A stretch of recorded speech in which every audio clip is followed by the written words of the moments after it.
हरे प्रभु सीताराम। राम राम सा। हमारे किसान भाई दीपेश के साथ जो गठित हुआ था 1 महीने पहले मंडी समिति खिराना में, आज उस विषय को लेकर के मैं आपके सामने आया हूँ। हमने जिलाधिकारी महोदय को अवगत कराया था और आप सबको भी पता है क्या हुआ था। वीडियो के माध्यम से आप लोगों को भी अवगत करा दिया था, सबको, किसान भाइयों को। फिर जिलाधिकारी जी आए तहसील दिवस में, उनको भी अवगत कराया और जिलाधिकारी महोदय जी ने एसडीएम खीरागढ़ को जांच के लिए नियुक्त किया था। उसके बाद 1 महीना जांच चली। एसडीएम साहब मौके पर भी गए और सबके बयान लिए। आज निस्तारण कर दिया, कल की डेट में। भाई जो निस्तारण हुआ है वो समझ से परे है। कहते हैं ना कि जो व्यक्ति न्याय के लिए जाए, इतना तो है हिदायत दे दी गई है, लेकिन उस बेचारे दीपेश के साथ जो हुआ उसको कम से कम हिदायत से कुछ थोड़ी होता है। आरोप प्रत्यारोप और अपने ऊपर ले लिया हम लोगों ने। इसमें देखिए, व्यापारी जो संजय कुमार मित्तल पुत्र भगवान दास मित्तल जवाब दे रहे हैं अपने बयानों में कि जो लैब संचालित है वो किसानों और व्यापारियों की लैब है। भैया कौन से किसान की लैब है? कौन शामिल है इसमें? मुझे तो नहीं लगता कोई किसान शामिल होगा। न तुम्हारी लैब का कोई रजिस्ट्रेशन है, न कोई एक मशीन ला के रख दी, बस वही लैब मान के चल रहे हैं उसे लैब। ठीक है, कोई बात नहीं, किसानों और व्यापारियों के द्वारा संचालित है, अच्छी बात है।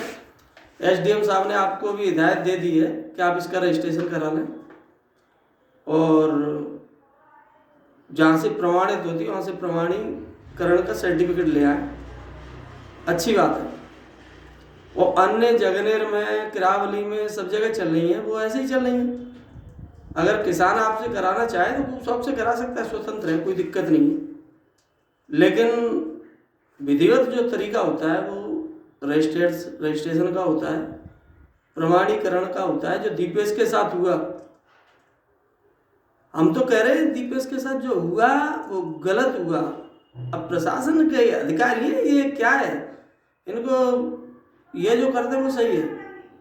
न्याय तो हमें ऊपर वाला देख रहा है। किसने कहाँ गलत किया मंडी में किसने किसके साथ क्या गलत किया, ये ऊपर वाला देख रहा है। और भगवान से ऊपर वाले से ज़्यादा बड़ा कोई नहीं है। दूसरी बात, चंचल ट्रेडर्स अपने इस पत्र में ये कह रही है कि मेरे यहाँ सरसों किसान ने बेची, लेकिन मेरे यहाँ से कोई भी व्यक्ति लैब कराने के लिए किसान के साथ कोई व्यक्ति नहीं गया, मेरे यहाँ का कर्मचारी। अच्छी बात है। जब लैब कराने नहीं गया कर्मचारी तो किसान के आसमान से करा लाया।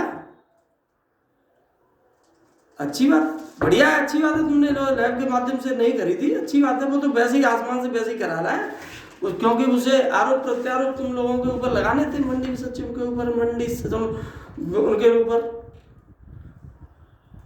अब नोटिस जारी होता है सभी उनको, तो नोटिस के जवाब में यह कहा जा रहा है कि उपयुक्त किसान लठैत है और उसके साथ ही चौथ वसूली में और दीपेश। अरे शर्म करो मेरे भाइयों, ईश्वर से डर नहीं लगता तुम लोगों को? हे प्रभु, क्या होगा तुम्हारा? होगा क्या तुम्हारा? इतना कब गए थे भैया हम तुमसे चौथ मांगने, और कब तुमसे हमने हफ्ता वसूली के लिए प्रयास किया है?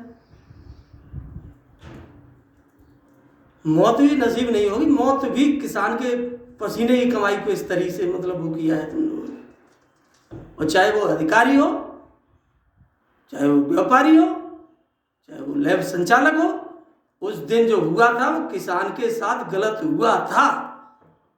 और आप ये मत समझो कि हम चुप रहेंगे, अगर फिर गलत होगा, अब तो किसान के ऊपर है, किसान अगर चुप बैठ जाता है तो कोई दिक्कत नहीं है, बाकी आगे की लड़ाई लड़ेगा उसके ऊपर है। लेकिन एक बात बताऊं, चोरी करके, किसी से धोखाधड़ी करके, कमाई करके मकान तो बना सकते हो, लेकिन रहने वाले पैदा नहीं होंगे। शर्म करो शर्म। मैं गया था तुम्हारे लिए, दीपेश गया था तुमसे लठैत बन के पैसे मांगने के लिए, वसूली करने के लिए। 30 साल हो गए मुझे इस क्षेत्र में सामाजिक काम करते हुए, कोई एक पैसे का दाग लगा के बता दे। ऊपर वाला सब देख रहा है। मकान बना सकते हो, रहने वाले पैदा नहीं होंगे गलत करोगे तो। ये ध्यान रखना, ईश्वर का लाठी में आवाज नहीं होती। प्रशासनिक अधिकारी चुप हो सकते हैं किसी दबाव से या कहीं उससे, भगवान की आवाज, भगवान की लाठी ऐसी पड़ती है, उसका कोई जवाब नहीं होता किसी के पास, और समय सबका इलाज कर देता है। ठीक है ना। दूसरी बात, हमारे मंडी सचिव ये कह रहे हैं कि हमारे यहाँ कोई लैब का प्रावधान नहीं है। लैब का प्रावधान नहीं है तो चल क्यों रही है भैया? कार्रवाई करिए ना, लैब संचालक के खिलाफ कार्रवाई करिए अगर लैब गलत है तो। ये हुआ कैसे? ये समझ, इतनी बड़ी जांच हो गई, 1 महीना जांच चली, इसमें कुछ भी नहीं आया। केवल इतना आया कि किसान ने सैंपल बदले, किसान ही दोषी है, वो ही आपसे हफ्ता वसूली करने आया था मंडी में, क्योंकि वो बहुत बड़ा बाहुबली है ना। शर्म करो शर्म। मकान बनवा लो, कितने भी महल बनवा लो, पैसे कितने भी कमा लो, अंतरात्मा से कह रहा हूं मैं, अंतरात्मा से, क्योंकि मैं गलत आवाज नहीं उठाई, हमने सही आवाज उठाई है। ये जो निस्तारण हुआ है, इसमें जो भी सही होगा ईश्वर ने सब देखा है, सब किया है। भगवान से डरिए, कोई दोषी नहीं हो। किसान भाइयों से कहना है मेरा भाई, आप लोग अपने माल को लेके आए, सजग रहें, सुरक्षित रहें। कहाँ तुम्हारी जेब कट जाए कोई भरोसा नहीं है। यदि आप सुरक्षित सजग रहोगे, दुरुस्त रहोगे, पूरे पैसे ले जाओगे, अन्यथा कहीं कुछ हो जाए कोई भरोसा नहीं है, सबको पता है। बाकी सिस्टम की बात करो तुम, सिस्टम का कोई भरोसा नहीं। हमने सब कुछ सामने रखा, सब कुछ बताया, लैब सही हो गई, सब कुछ सही हो गया। जो पर्ची हमें लैब से हमें मिली थी वो गलत है, बाकी सब सही है। हे प्रभु, तुम्हें देखी हूँ, क्योंकि जा दुनिया में न्याय के लिए उम्मीद करना इस दुनिया में बेईमानी है। लेकिन इतना जरूर कहूँगा, कितना भी कमा लो, महल बना लो, मेरे दीपेश के साथ जो हुआ था, सीधा साधा लड़का है बेचारा, वो बेचारा क्या किया उसने बेचारे ने। चलो कोई बात नहीं, ईश्वर सब देख रहा है। मैं इसे डाल देता हूँ, सब पढ़ लेना। ठीक है भाइयों, राधे राधे, राम राम साहब।